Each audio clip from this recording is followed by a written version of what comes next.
Welcome to this episode of Kennedy Saves the World. It's happy hour, and my friend Jessica Tarlov is here. Let's talk about things. Okay. Okay. I'm ready for the things. Okay. I'm going to be over here. We're going to have ginger ale today on our happy hour. Oh. So I'm going to open the ginger ale. This is ginger ale, and it's really healthy. We're health conscious here on the happy hour because we just make mocktails is what we do. Yes. I feel like we're wearing the same outfit. Do you and Harold Ford Jr. have a rivalry? Keep talking. No. Did someone tell you that? No, you're the two libs on the I flight. know. But How does that work? Like scheduling wise, it's terrible for Brett who has to do it. How does that work? I think it's actually fantastic for a multitude of reasons.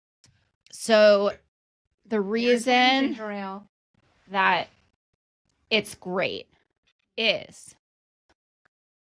it's nice for people's schedules. So you're not working 5 days a week necessarily. Cheers. Cheers to Harold Ford Jr. Harold, handsome Harold. Handsome Harold. Handsome Harold. Oh, yeah. I love ginger ale so much. Me too. The sugar. Especially at weddings. Right into my veins. Also, I'll be on the 5 today. So if you particularly like my hot take on the new special counsel, you know it's ginger ale induced. It's hotter than ever. It is. No, it's great schedule-wise because doing it 5 days a week, if it's 1 on 4, it can be really taxing. Like if you're talking about a subject that really matters to you or that it's hard, like the next day you might not be coming and everyone gets along and likes each other. Yes. But what I think is really good about it, at least for the audience, is it shows you 2 different kinds of Democrats. Yes. Right? Like he's more traditional, like a blue dog Democrat. Yeah, like right? my parents. Like I've always thought my parents were more conservative Democrats. Yeah. They're pragmatic. They are blue dog. Like, I don't know if they would call themselves that, but I don't think people use the term anymore. I don't know what the new, I think they're like third wave. Exactly. Yeah. Well, like more bipartisan, like Clintonian Democrats before they updated for the times. Like if Hillary hadn't kept running for office, like think back losing. to you call it losing. I call it winning a different kind of war. I don't really call it that. She lost. It sucks.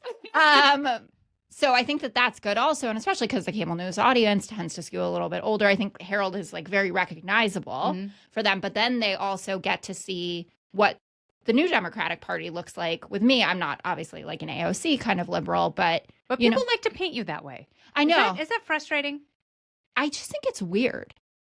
And also we have to, I'm sorry, we'll get back to that. Yeah. But we have to discuss the elephant in the room. Oh. We are not the same person.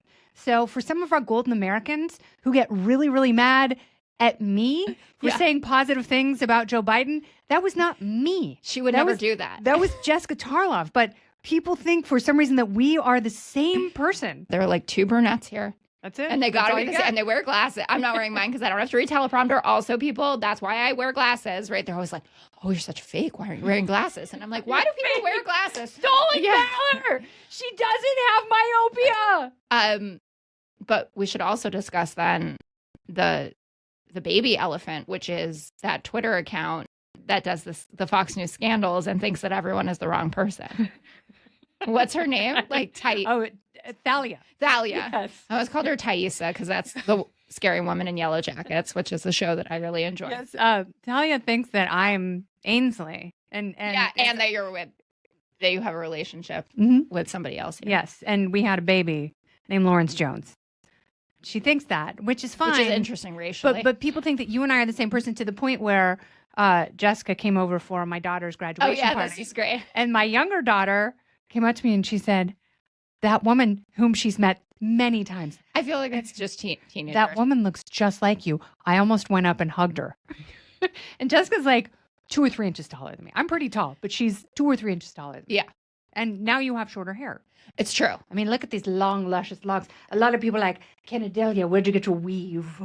And what do you say, 8th Avenue? From the Lord. It is nice. I just got, it looks straight great. cup. Thank you. Beautiful. I'm like, how long will I have a good jawline? I don't know. Probably like 25 years at least. You think? Oh, yeah. Well, with Morpheus 8. Yeah. God, I love. We do a lot to our faces. I love all the things, and I don't shy away from it.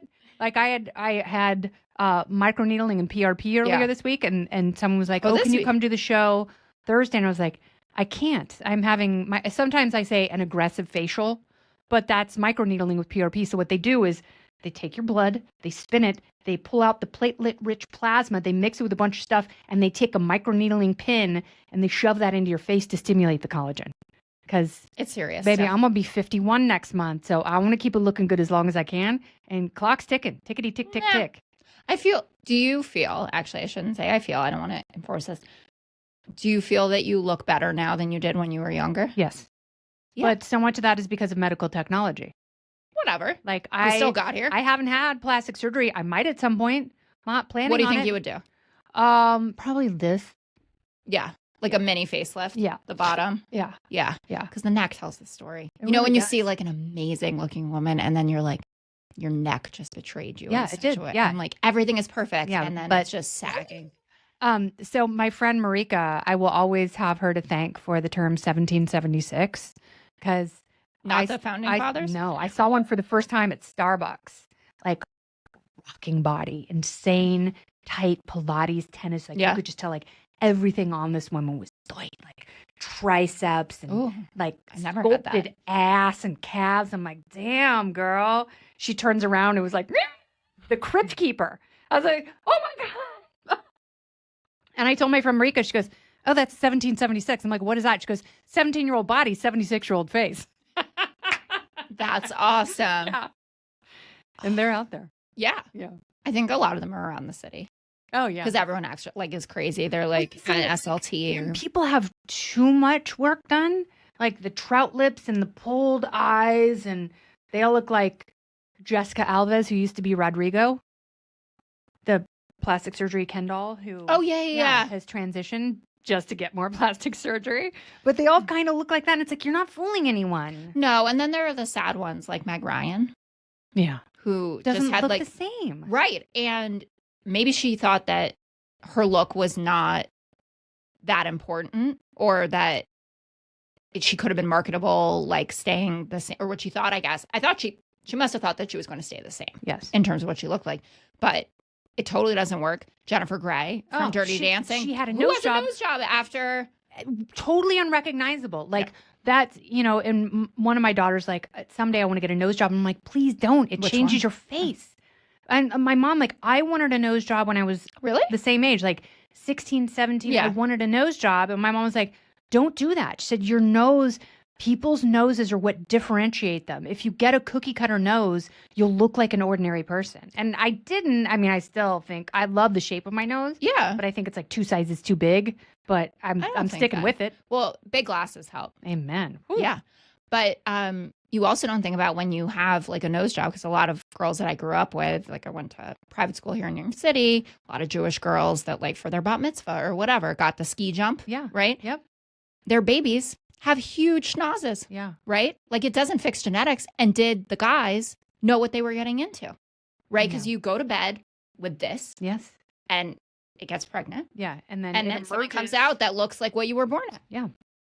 That's and I thought as a kid, like if your parents get plastic surgery before they have you, then you show it. My mom's like, no, it's called genes. Right. Which are really powerful. Very. We just did Very Cleo's powerful. first visit to the dentist. Uh-huh. Horrible. She hates it. Horrible. Oh, so all they could do is really like look at her teeth, Uh-huh. and we need to get rid of the pacifier, all the usual stuff. Like her 2 front ones are a little short because Yeah. they're being blocked. And Brian, my husband, has a terrible underbite, and they were telling me about how genetic it is, and then they showed me a picture of the headgear, which she said it's so much better than it used to be, but it What still did it seems used to be. well. It was like a full helmet that I guess they had to go to school in, so she'll only have to sleep in it. Oh yeah. She's like, but we have like a good 6 or 7 years before we have to cross that bridge. My best friend had scoliosis Oh, and headgear, and she was like Joan Cusack in 16 Candles. So she had a plastic and metal back brace and headgear that she had to wear to school, and so people like guys weren't terribly interested in her, oh, but she that's had so the weird. best revenge year between sophomore and junior year. That summer, everything. she came got off. her hair grew out. She dyed her hair blonde. Everything came off. She had like the most beautiful, perfect teeth, like bright blue eyes, insanely Great fit 'cause she posture. was incredible posture. And all these guys, like, which is what men really they want. would faint. She would walk into school and they would faint. But the best thing was, She's my best friend, so we were dorks. And she always felt kind of ugly. So she still had like ugly girl personality. I'm like a knockout, and it was the best. So there was this guy who went to my high school. He's a year older, who was heavy and lost a ton of weight. And he was gorgeous. He became this like amazing football player. And my friend dated him for a couple years and like lost her virginity to him. You know, he was like the guy. That's how you do it. That is how you do it. And whenever we would talk to him, he couldn't get that he was so good looking because he was still stuck. Yeah. Back there. And she said, and the best part is he still has sex like someone who thinks he doesn't deserve to be having sex. Right? Oh, like that's with the guys amazing. who like make all the effort because they're just happy to be there. Make the effort. Make Pretend the effort. you're ugly, fellas. Yeah. Do it. God, what an incredible story. These are the kind of things that you talk about on this, right? Oh, we're not recording. No, I'm kidding. Are we alone in your apartment? Okay, I have to ask you this because this is what I get when I go into the world. Who's the first person people ask you about from Fox? Oh, I get a lot of Piro. Oh, okay. And then Hannity. Oh, see, I get Greg everywhere I go. But you show up with Greg a lot. Like from Gutfeld, Oh. and I think you're part of the funny tribe. Oh, which is interesting. fantastic. But people are always like, that's the first question they ask me. What is Greg really like? And it used to be Juan a lot. They don't ask about Juan as much anymore. But they always ask, what is Greg really like? And I feel like I should start making stuff up. Like, oh, he's professorial. He wears tweed coats with little leather It's all an elbow act. patches, and he has a pipe.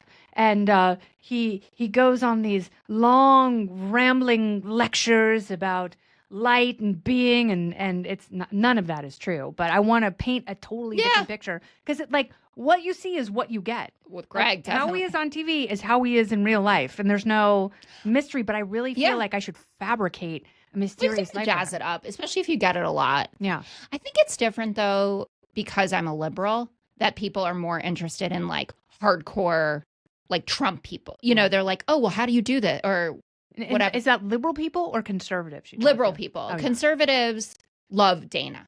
Yeah. Like, oh, how often does Percy come? You know, do you hang out? Everyone loves Peter. Mm-hmm. Did I ever tell you that my mother-in-law has a hots for Peter? No, it's like a real thing. Oh, Peter, who is very handsome and adorable. And like I see him in the gym because we live in the same building. He is in fantastic shape. Well, you better be. Got to keep up with Dana. I got to keep up with Percy. Well, true. And he goes on like takes him on like 2-hour walks every day. So I was down at my mother-in-law's house. She lives like down the Jersey Shore, like halfway. So like there were a few Trump boat parades, but it's not like full boat parade. You know what I mean? It's like we haven't hit like peak. And she has a couple friends who are like Fox diehards who like I think are probably geolocating Jesse and Emma Waters now that they've moved like into the zone. Yep. And we're talking, you know, they always want to know about like how are you all surviving without Tucker? I'm like, I don't know how we go on. We have grief counseling and ice cream socials. And then my mother-in-law, who's like a shy gal, just out of nowhere, because Peter is so handsome. And I was like, Carol. Like, and and so funny. It was so sweet. And they're like, he's like 6 or 7 years younger than her. But I told Dana like right away. I was like, we've got a serious crush over here. Like if anyone ever comes and takes him, it's my mother-in-law. Yeah. And she was like, I cannot wait to tell him this. Oh, I can't wait to meet her because I want to know if she's been in the building, just in the lobby. No, just like lurking around, waiting for the. I mean, Peter picks her up a lot too. It's so sweet. Yeah. No, the other night I was walking my dog, who goes on very short walks. So it's kind of embarrassing. Like Lemmy likes to lay down. Peter and Percy will come back from the park, and they've obviously been out for hours. Like Peter's got changes of clothes, and he's got like survival gear because they've been out in the wild for a while. And Lemmy literally walks outside 5 feet, pees, and then pulls me back inside. It's embarrassing. Like it is such a non-sporting dog. But so the other night I saw Peter and Percy. I'm like, "What are you doing?" He goes, "I got to rush back. Dana and I have dance class tonight." Yes, they do dance class. I know. It's absolutely beautiful. It's really quite inspiring. Yes. And they find time to do all this stuff for themselves, but also for everyone in their lives. Everyone. Like they make the people that matter to them. And it's a great thing when you get like over that line. It's like, obviously Dana likes everyone. Yes. She's not. And people seek out her mentorship. Oh and my God. advice. Which I would, if there are any young ladies watching this, I recommend reading her book about it. And then I'm not going to say you're going to get a session with her because I don't know who you are, but she does mentor a lot of younger women in the building. And they just they make it happen for everyone. And if you do cross that threshold where you really matter to them, it is the warmest place. Yes. In their it's in their orbit. But it's but I really appreciate, and so I had a boss who taught me about the 80-20 rule, which I feel like they employ, and that's take 80% of your energy and put it into the 20% of your life that's most important.